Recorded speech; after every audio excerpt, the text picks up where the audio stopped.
Hola, muy buenos días, bienvenidos a su programa Con Salud. Qué bueno que están con nosotros en este inicio de semana. Comenzamos la semana con esos consejos que usted necesita. Estamos sintiendo a nivel nacional bajas de temperatura, en algunos lugares de repente muchas lluvias o aguaceros, y esto tiene que ver mucho con las enfermedades o la proliferación de enfermedades respiratorias. Para hablar de este tema me acompaña la doctora Delmi Castillo, internista del Instituto Nacional del Diabético. Bienvenida, doctora. Gusto. Feliz año. Gracias, igual. Hemos comenzado el año como bien abrigaditos, ¿verdad? Sí. Y yo creo que, bueno, también yo ando un poquito mal del pecho, pero me van a disculpar, ¿verdad? Sí. Los televidentes si en algún momento se me sale alguna que otra tos. Pero sí, creo que es importante hablar de lo que son las enfermedades respiratorias, porque es una de las presentaciones clínicas más comunes que vemos a nivel del área clínica, cuando el paciente va a la consulta. Si bien es cierto, se ve más en niños, pero es importante destacar de que también los adultos somos afectados. Y más si tenemos una base, ¿verdad? Que de base nosotros ya venimos con cierta atopia, o sea, ya venimos con rinitis, ya venimos con asma bronquial desde que estamos niños. Entonces, ya en la adultez puede ser que el asma desaparezca, pero vuelva a aparecer, o seguimos padeciendo de lo que es la rinosinusitis. Entonces, eso es importante. También otro tipo de enfermedad, la bronquitis, que se desarrolla, la neumonía, inicialmente en algunos contextos, la afección de la vía respiratoria superior es netamente, inicialmente por virus. Pero ¿qué pasa? Al entrar el virus, viene y deprime el sistema, entonces las bacterias se proliferan y también puede haber una sobreinfección. Pero normalmente son autolimitados y son virales. Sí. Y tenemos una imagen para usted que nos escucha por la radio, les la describo, de niños, por ejemplo, con la nebulización, que esa parte es muy importante, doctora. Hablaba hace unos días atrás, el año que recién acaba de finalizar, hablaba con un médico y me decía que muchos de los problemas se dan porque las nebulizaciones, si bien es cierto son buenas, hay un mal manejo en la nebulización para el paciente. Quizá no se hace de la forma correcta, ¿verdad? Cuando se hace de forma autónoma, no es prescrita por un médico. Sí, es que eso es importante. Cuando un paciente tiene un trastorno, independientemente sea respiratorio, urinario, gastrointestinal, él debe de visitar al médico. ¿Por qué? Porque el automedicarse trae consecuencias. A veces los pacientes llegan a las emergencias con taquicardias, palpitaciones, ¿pero por qué? Porque se han estado nebulizando todo el día con salbutamol, y ese es el efecto secundario que tiene el salbutamol, y llegan con unas taquicardias arriba de 150. Entonces, son cuestiones que el paciente quizá lo hace porque dice, no, esto me ayudó la vez pasada, si me nebulizo. Sí. Entonces, como le ayudó la vez pasada, va a hacerlo ahora. Y lo hace, y lo hace, y lo hace de forma continua, y no es así. Entonces, es mal aplicada, mal aplicada. Por eso tiene que ir al centro de salud más cercano a su hogar o a los hospitales para que se le atienda, porque hay pacientes que desarrollan crisis de asma. O sea, a veces son pacientes que ni tan siquiera son asmáticos, pero vienen y dicen, no, es que tiene congestión nasal, vamos a nebulizarlo. Y no solamente lo hacen con solución salina, sino que también vienen acá y ya le meten otras cuestiones. Otras cosas, sí. Entonces, no se está dando un manejo adecuado porque se está automedicando. Eso es muy importante, doctora. Voy a hacer una pausa, pero al regreso vamos a continuar con este interesante tema. Hay varias, está la rinitis, la rinofaringitis, la faringitis, amigdalitis, bronquitis. Vamos a tratar de una hora poder abordarlos para que las personas en casa se orienten de mejor manera. Al regreso, ¿le parece si hablamos un poquito de la rinitis, que es muy común? Incluso se da también en días donde no hay temperaturas bajas o lluvias, ¿verdad? Se puede dar con frecuencia. Continúe con nosotros, en un momento regresamos a su programa Con Salud.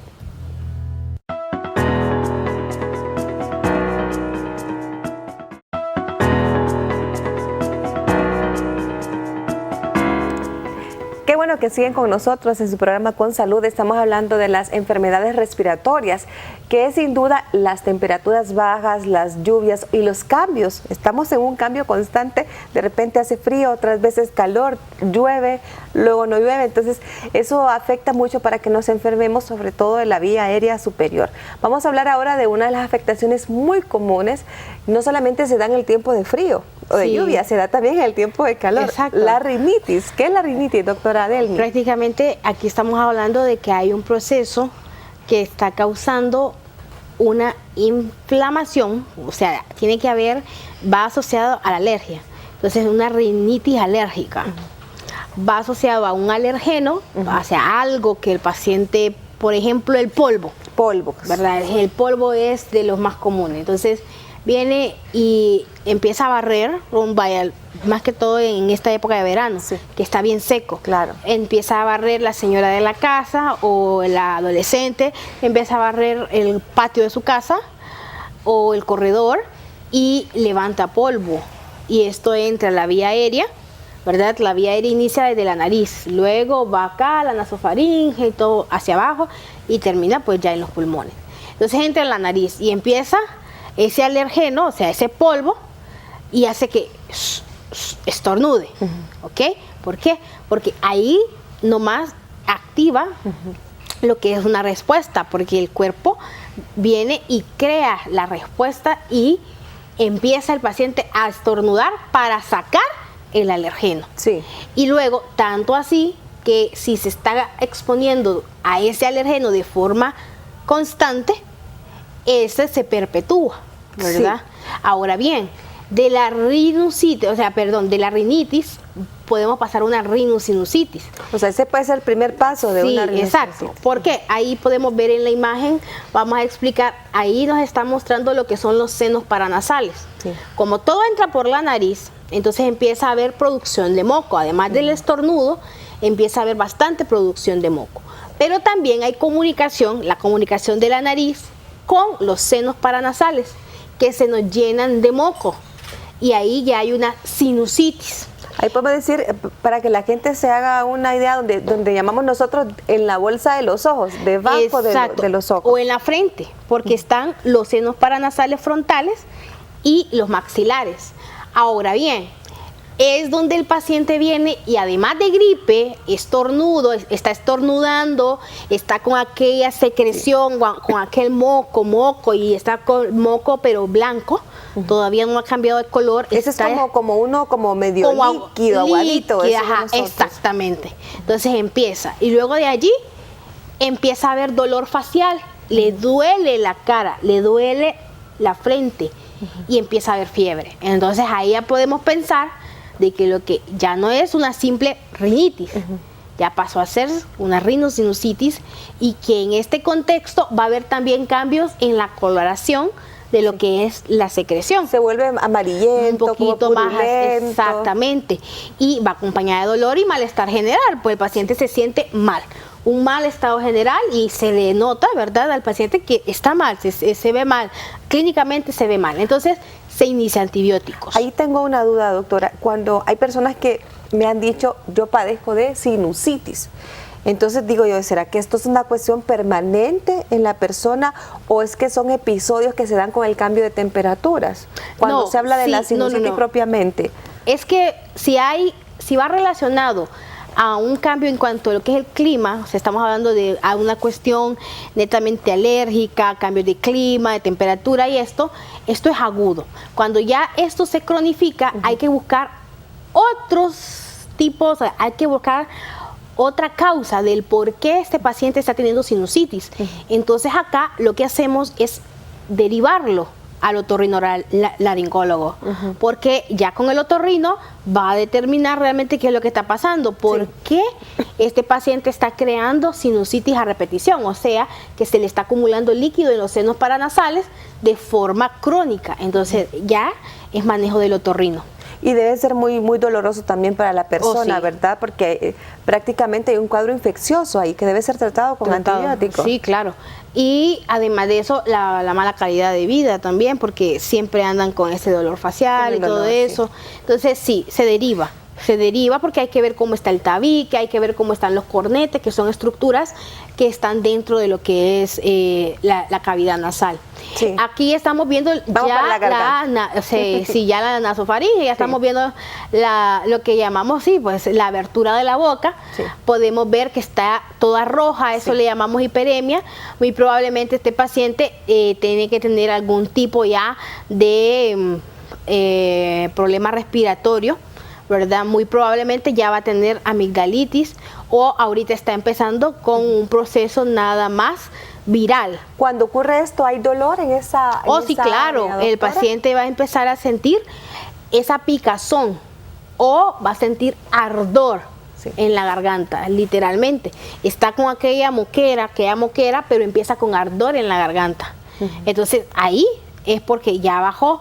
Ya no está acá, sino que ya bajó acá. Sí. Eso es muy importante, que todo tiene una conexión. Sí, de repente toda la vía aérea. Puede estar en el oído y luego se va diseminando hacia toda la vía aérea. Porque de acá de la garganta hay una comunicación, esta comunicación entre la garganta y el oído. Hay una comunicación. Si hay una infección aquí en la garganta, es muy probable que va a venir y puede subir al oído. Sí. Entonces son aquellos pacientes que inician primero con dolor y problemas en la garganta y luego inician con dolor o problemas en el oído. Sí. Por la comunicación que existe de los dos lados.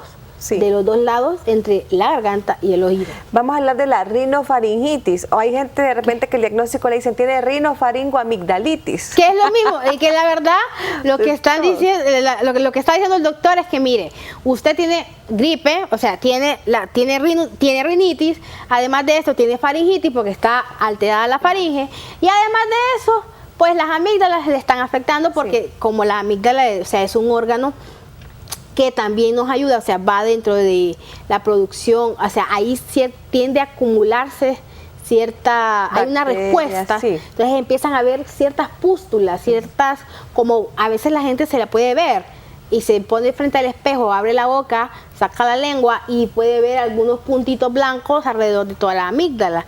Entonces, y las tiene grandes, rojas, entonces ya tiene amigdalitis también. Y mucho dolor, incluso. Y mucho dolor. Y no todo eso ocupa antibióticos. Es necesario. En este contexto, mire, era lo que estábamos hablando. Ahí tiene lo que son las amígdalas. Están rojas, bien inflamadas, están grandes, sí. Y además de eso tiene estas pústulas, esa cuestión blanquecina ya nos indica que ahí hay un proceso infeccioso, sí. Que debemos tratar con antibióticos, pero no es que usted va a ir a la pulpería a comprar amoxicilina. Bueno, es una de las cosas muy importantes. En nuestro país se automedica todo el mundo. No debe de ser así. Usted lo que va a hacer es ir al doctor y sí. El doctor ahí le va a indicar qué antibiótico va a utilizar. Hay de todo, ¿verdad? En esto, y como los hondureños somos especialistas en la automedicación, sí. Somos médicos por excelencia en nuestras casas, ¿verdad? Y utilizamos una serie de cosas que tenemos en la casa. Hay personas de repente que hacen gárgaras, me van a entender ustedes que son las gárgaras, sí. Ya sea a base de algo que contenga algún grado de alcohol o sea una bebida alcohólica, porque dicen que eso ayuda a quitar esto. ¿Esto es verdad o no, doctora, que el alcohol tiene cierto beneficio? De forma antiséptica, desconozco mucho ese dato, pero lo que sí podría decir yo es que está irritando. Irrita más la mucosa. Yo diría que más bien no luce. No. Pero es que es a lo que vamos, ¿verdad? Que todo lo hacemos porque me dijeron que está bueno, entonces yo lo voy a hacer. Porque lo hizo el vecino, entonces yo lo voy a hacer. Entonces creo que no va allí, así no debe de ser. Usted debe ir al doctor. Lo que sí le recomendaría, ¿verdad? Las personas podrían hacer gárgaras, ¿verdad? Esos enjuagues bucales de manzanilla, sí. ¿Verdad? Y le echa un poquito de miel y puede hacer un poquito de gárgara y eso le ayuda, le refresca. Sí. O de menta también, sí. Eso le refresca. También en el mercado existen pastillas, ¿verdad? Que usted puede utilizar para mejorar el problema faríngeo, o sea, ese ardor, esa picazón, y el médico se la puede recetar y con eso va a andar muy bien. Lo ideal es que busquemos un lugar donde haya la asistencia de un médico. Muchas farmacias tienen lugares donde pueden las personas adquirir esto con la asesoría de un regente, ¿verdad? De un médico que esté ahí. Eso es importante, pero lo ideal es ir al médico. El médico general de primera instancia puede detectar cualquiera de estas afectaciones. Lo puede detectar y tiene la capacidad y la competencia para darle manejo. Sí.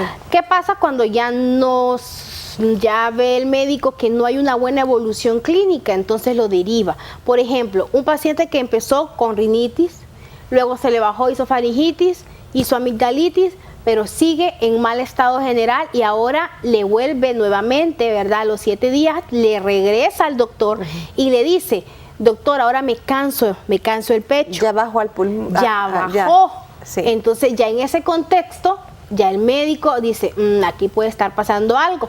Lo revisa, ¿verdad? Le pone el aparatito de auscultación en el pulmón y determina que cierta área del pulmón hay ruidos raros. Entonces ya con eso clínicamente él puede pensar de que en ese contexto este paciente ya no solo tiene el problema de afectación de la vía aérea superior, sino también que tiene afectación de la vía aérea inferior. Ahí estamos hablando entonces, de la ya neumonía.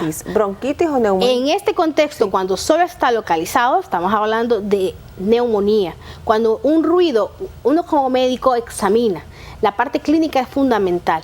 Entonces hay ciertas determinantes clínicas que nos dicen, ok, esto es bronquitis o esto es neumonía. Y ahí quiero hacer que expliquemos también a la población, doctora, cuál es la diferencia entre ambas, porque muchas veces dicen, es que mi paciente lo llevé con un cuadro de bronquitis, pero se complicó y le dio neumonía. Ah, sí, claro. O sea, ambas son peligrosas. Ambas son. Bueno, la bronquitis normalmente, como va asociada a virus, ¿hay tos? Normalmente sí, hay tos, pero no es una tos productiva, así tan productiva como en el contexto de la neumonía. Y además de eso, los ruidos que uno escucha, los ruidos respiratorios, no son característicos de que hayan ocupación de lo que es el alveolo, sino que es todo el árbol bronquial. Sí. Entonces son roncos, empiezan a sonar algo así. Entonces uno ya, ok, es bronquitis, pero igual siempre le mandamos a hacer su radiografía. En el contexto de la imagen que estamos viendo ahorita, pues realmente no sabría decirle si es neumonía o es cáncer. Pero algo así, cuando está localizado, cuando se localiza, hay una obstrucción. Allí hay producción de mucho moco a nivel de cierta área del pulmón. Pero como empieza, se sobreinfecta, ¿verdad? Entonces no hay mucha movilización, que normalmente el árbol bronquial, todos, hay cilios que van sacando y van, y eso es lo que hace. Aquí no es tan fácil cuando ya llega Cuando ya llega al pulmón no es tan fácil porque se obstruye. Sí. Pero por eso es muy importante. A veces dicen, no, deme algo para la tos. La tos es un reflejo que el cuerpo tiene para sacar. Y si usted inhibe la tos, ¿cómo va a sacarla? No va a poder hacerlo. Bien difícil. Voy a hacer una pausa, doctora. Vamos al regreso a seguir hablando de esto. ¿Qué pasa cuando se expectora la tos? Es que estamos sacando todo ese moco de pulmón. Lo vamos a dar un poco al regreso de la pausa, porque mucha gente dice, ya estoy echando moco verde, amarillo, y entra con un poco de temor. Hacemos una pausa, estamos hablando esta mañana de las enfermedades respiratorias. No nos cambie.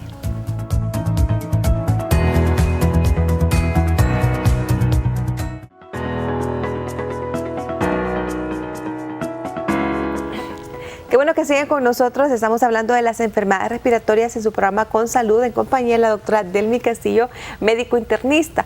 Ya hemos mencionado que cuando ya estas infecciones van avanzando, bajan, ya no están en la vía aérea superior, sino que están llegando a órganos tan importantes, especialmente el pulmón, donde hay personas que dicen, ya hay un cansancio, ¿verdad? Que podría haber ahí una bronquitis o una neumonía. Muy peligroso.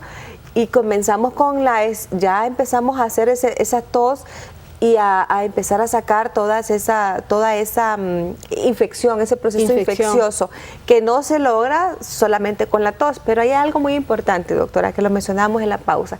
Muchas personas quieren quitar este proceso de toser, porque dicen, cada vez que toso me duele y saco moco verde. Sí, pero eso es lo que se quiere, es un mecanismo usted expectore. Sí. Lo que se tiene que buscar es un expectorante, un moculítico que haga que el moco pues salga más diluido y que expectore, que venga y expectore esas secreciones que están acumuladas.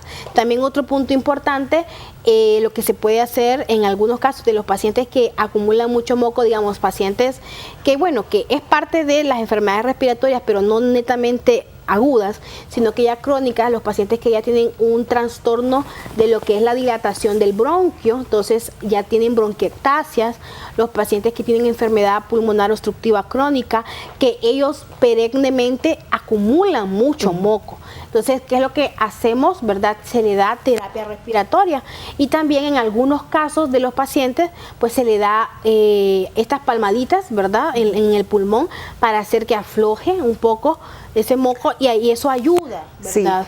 Sí. Pero en las enfermedades más crónicas, claro, que hay mucha producción de moco. Ahí es importante, doctora, y voy a hacer ese paréntesis ya que usted lo ha mencionado. La palmada no entra en seco, hay que hacer como una ventosa, curva, una curvita.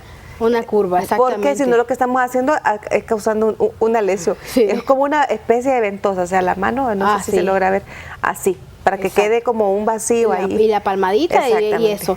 Y también eso es importante, además de lo que es el uso del jarabe expectorante, lo que es la kinesioterapia, ¿verdad? Darle estas palmaditas al paciente. También es importante el uso del antibiótico, ¿verdad? Y eso el paciente tiene que ser prescrito por su médico. Eso es importante. El médico tiene que prescribirlo para ver, porque hay una cosa muy importante. En las enfermedades respiratorias, cuando ya baja al pulmón o cuando estamos aquí un proceso infeccioso de lo que es los senos paranasales, una sinusitis aguda, siempre va asociado a bacterias. Entonces aquí se dan antibióticos. Pero ¿qué es lo que pasa? No porque usted empiece con aquella moquera, con aquel montón de moco, no es que usted va a empezar con antibióticos, porque no necesita, porque es un proceso viral, es autolimitado.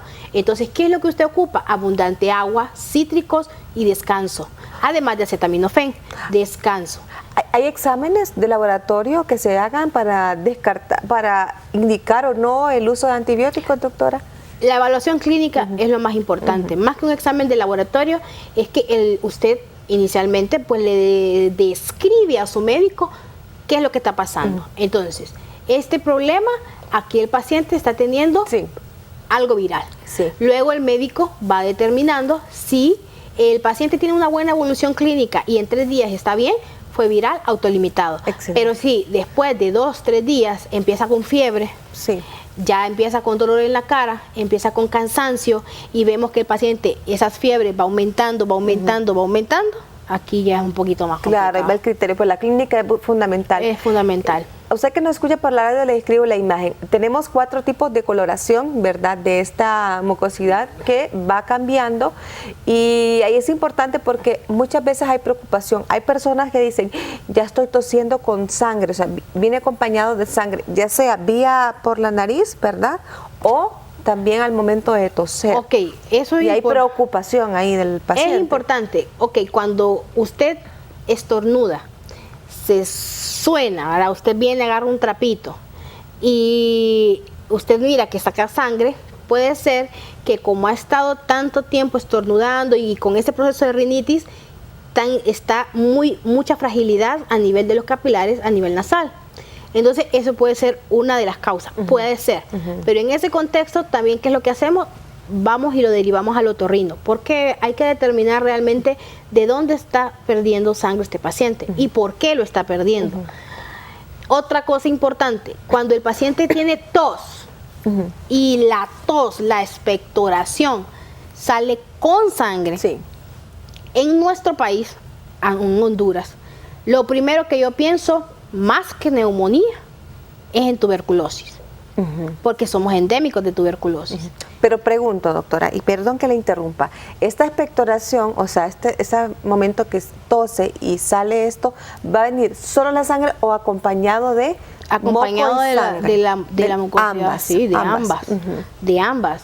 Entonces, ahí yo pienso más que en una simple neumonía, en una tuberculosis. ¿Qué neumonía podría haber ese episodio de este desangrado podría, pero son muy raras las ocasiones en donde tenemos una neumonía, en el contexto ya sería muy grave. Estas neumonías necrotizantes, necrohemorrágicas, que son cosas de alto nivel, que son patógenos muy agresivos que necesita el paciente aquí en este contexto. Cuando ya hay sangrados y por expectoración, el paciente ya no va a estar en su casa. Hay que ver eso. Eso es importante. ¿Dónde vamos a manejar al paciente? Si en la casa o en el hospital. Este paciente tiene que estar hospitalizado. O sea, cuando hablamos de neumonía, necesita hospitalización. Dependiendo nosotros como médicos utilizamos diferentes score o escalas, ¿verdad? En donde determinamos si el paciente se le puede dar manejo ambulatorio o si definitivamente este paciente necesita el manejo hospitalario. Pero solo con el hecho de que el paciente esté expectorando sangre, ahí es una alerta para el clínico para determinar en primera instancia, descartar tuberculosis y en segunda instancia ver qué es lo que está pasando con ese pulmón, ¿verdad? Ver que no sea algo más severo, porque también podemos ver un paciente que quizá no tenga ni gripes ni tonita, pero empieza con expectoración con sangre. Entonces también un cáncer de pulmón puede manifestarse de esa forma. Cuando hablamos de la neumonía, doctora, físicamente, ¿qué experimenta el pulmón del paciente? ¿Qué es lo que ocurre dentro del pulmón, del cuerpo, en el pulmón? ¿Qué pasa? Lo primero que el paciente va a tener es que allí, en el alveolo, o sea, la parte última del árbol bronquial, hay un montón de bolsitas. Entonces estas bolsitas se empiezan a llenar de secreción y ahí empiezan a sobreinfectarse. Y no hay una buena movilización para poder sacar esa secreción. Entonces empiezan a ver, el proceso se empieza a hacer un poquito más grande y empieza a tener el paciente clínicamente ya manifestaciones. En ese lugar donde está la secreción empiezan a escucharse ruidos respiratorios que uno como clínico ya los sabe localizar, le hace ciertas pruebas clínicas y determina, no, lo que hay ahí es neumonía. Además de la radiografía, que lo vamos a ver. Muchas veces los padres escuchamos de repente, hay casos que se dan y el niño dice, tiene como un silbido o como gato, como un ronroneo. ¿Es esto o es algo distinto, doctora? No, es distinto. Es distinto. Bueno, no podemos descartar que el paciente, además de tener asma, tenga neumonía, porque un proceso infeccioso puede desencadenarle una hiperreactividad del bronquio y este se obstruye, porque es lo que pasa en el asma. Hay una obstrucción aguda, severa, de lo que es el árbol bronquial. O sea, la neumonía también está esa imposibilidad de respirar normalmente. Claro, si esa neumonía ya está más complicada, claro que sí.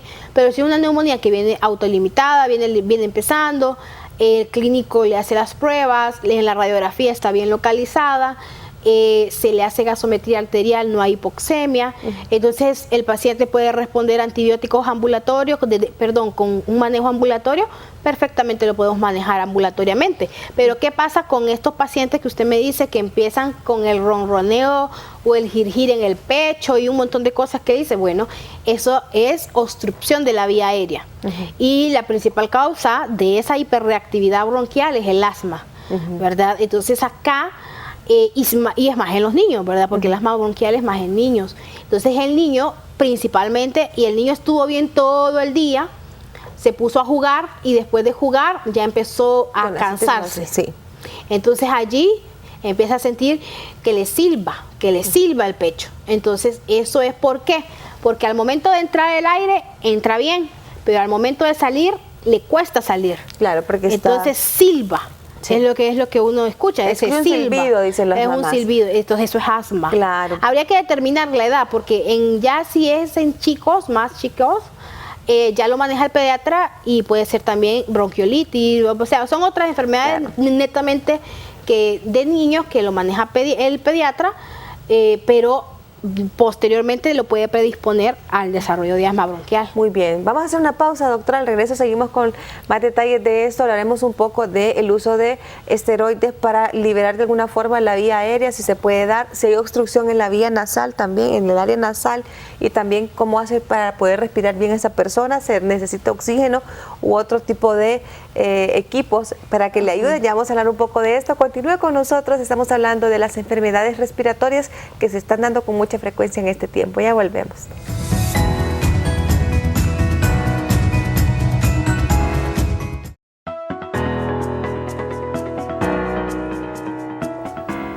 Qué bueno que siguen con nosotros. Estamos en la parte final de su programa Con Salud, ahora con las conclusiones con la doctora Delmi Castillo, médico internista. Es importante los consejos para evitar complicaciones y no llegar a un cuadro grave. Incluso hay personas que pueden llegar a perder la vida por una complicación. Sí. Lo primero es que usted como paciente, si empieza con cualquier síntoma respiratorio, debe buscar ayuda con su médico, ¿ok? El médico más cercano a su casa para que lo revise y determine si hay patología viral o si ya hay una sobreinfección con bacterias. Si hay una sobreinfección con bacterias, entonces usted amerita antibióticos. Y hay que determinar qué tipo o qué familia de antibióticos darle. En segunda, si usted mira que inició con el cuadro viral, con rinitis, faringitis, amigdalitis, y no mejora y ahora se está cansando más, busque al médico. ¿Por qué? Porque estamos hablando de que muy probablemente ya tenga neumonía. ¿Ok? Si usted mira que su niño o su hijo o usted, si fue asmático, empieza a cansarse y a tener ese silbido, en primera, todo paciente asmático sabe que debe andar su puff de su el salbutamol, ¿ok? Eso es importante, el spray, o sea, eso tiene que andarlo siempre, el de rescate, porque es de rescate, el salbutamol debe de andarlo, de rescate tiene que andarlo y debe aplicárselo, el que ya sabe que es asmático, pero el que no sabe y empieza a escuchar que este niño empieza con ese, al momento de respirar, empieza con ese girgir y se le escucha, hay pacientes que hasta se le escucha el silbido. Entonces, inmediatamente buscar ayuda médica, porque significa que hay que hay constricción, ¿okay? Que hay una broncoconstricción de ese bronquio. Y si este paciente no recibe ayuda oportuna, puede llegar a morir, sí. ¿Por qué? Porque el grado de hipoxia, porque al no poder respirar, empieza a bajar los niveles de oxígeno en sangre. Entonces, este paciente puede fallecer. Entonces, por eso se busca la ayuda oportuna. Otro punto sumamente importante, usted como paciente debe andar cubierto. ¿Okay? ¿Cómo anda usted, su bufanda, bien protegida, su suéter bien protegido, más que todo de las corrientes de aire también debe de protegerse. Hay pacientes que les encanta dormir con aquellas ventanas abiertas y luego amanecen con la nariz tapada, o sea, ¿pero por qué? Por su culpa, porque usted no se cuida y no puede venir o sea, tiene que evitar corrientes de aire, dormir con las ventanas cerradas, todo cerradito, bien abrigado, porque estamos en época de frío. Usted puede abrir la ventana cuando estemos en época de calor. Además de eso, usar calcetines, ¿verdad? Abrigarse bien, su pantaloncito de eso, hay una telita bien bonita, bien rica, que es bien suave y bien caliente. También puede usar de ese tipo de pantalones. Los gorros, ¿verdad? Su gorrito, en la noche, use su gorrito. Eso es importante. El baño, doctora, la temperatura del agua debe ser agua templada, agua un poquito más tibia, más caliente. ¿Cuál debe serla? Tibia. No va a ir a meterse con agua helada porque va a salir con una va a estar peor. No tiene, se va a bañar todos los días, no porque esté enfermo, no es que me siento mal, no me voy a bañar. Se va a bañar, pero con agua tibia. Hay personas que no les gusta el agua tibia, doctora, que les gusta bañarse con agua helada, como nuestro querido productor Epifanio López. Sí, pero lo que pasa es que, imagínense, agua helada y más con un proceso de asma, no es conveniente. No sé, a mí me parece que mejor el agua tibia. Por mientras sale del problema respiratorio, cuídese, báñese con agua tibia. Y luego, pues, si usted ya en la época de calor, hay que bañarse con agua helada. Pero es tan interesante, doctora, que cuando estamos en estas situaciones es cuando nos da más como apetito por cosas frías. ¿A qué se debe, doctora? Pues yo creo que será la propia idiosincrasia, o sea, la propia persona, porque normalmente cuando hay infección, más bien lo que cede el hambre, porque mire, un enfermo que no come, ahí ya es de preocuparse, porque definitivamente todos estamos hablando de que está séptico, sí.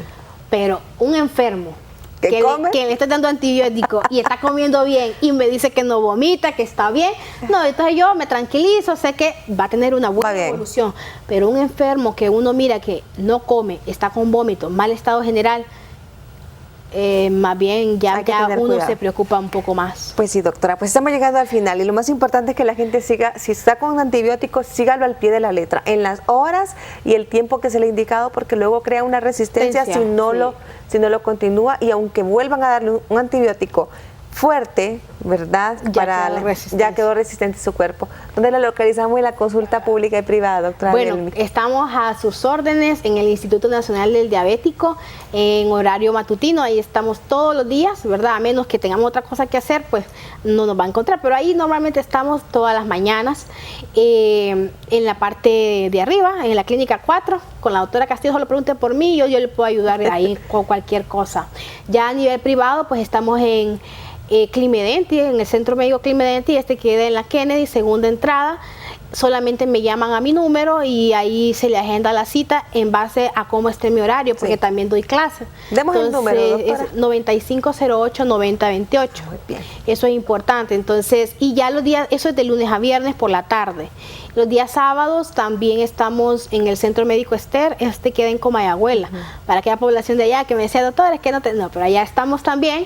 Entonces también es al llamado o pueden llegar directamente al centro médico y yo estoy ahí para poder atenderles. Excelente, doctora, le deseo lo mejor, que se me recupere pronto, igual. ¿Verdad? Y yo sé que sí, así como está con las indicaciones, lo va a seguir al pie de la letra. Gracias, doctora. A todos ustedes que tengan un excelente día, ya saben, a cuidarse, las temperaturas van a seguir bajando, van a haber cambios, de repente calor, otras veces lluvia, así que hay que cuidar mucho nuestras vías respiratorias para evitar las complicaciones de la salud.